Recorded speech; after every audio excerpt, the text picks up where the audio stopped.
How to make your LinkedIn account private. Hi everyone, in this video I'm going to show you the ways to make your LinkedIn account private. So to make your LinkedIn account private, you have to follow the steps.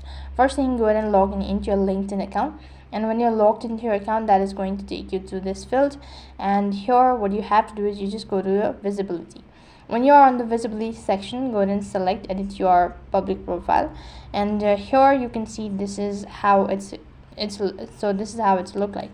So if you wish to go ahead and turn your account private, you just click on preview your public profile, and after that you just have to head back to the visibility section one more time, and then you just have to go ahead and toggle a button for your public profile visibility. So just toggle a button, and now your account has been private. Now this does not mean that your information has been hid. The people who follow you on LinkedIn will be able to see your information. If you don't want them to go ahead and see your information, you just have to go ahead and make changes with your connection as well, and that is how you can just go ahead and make your LinkedIn account private. That is all for this video. I hope the video was helpful.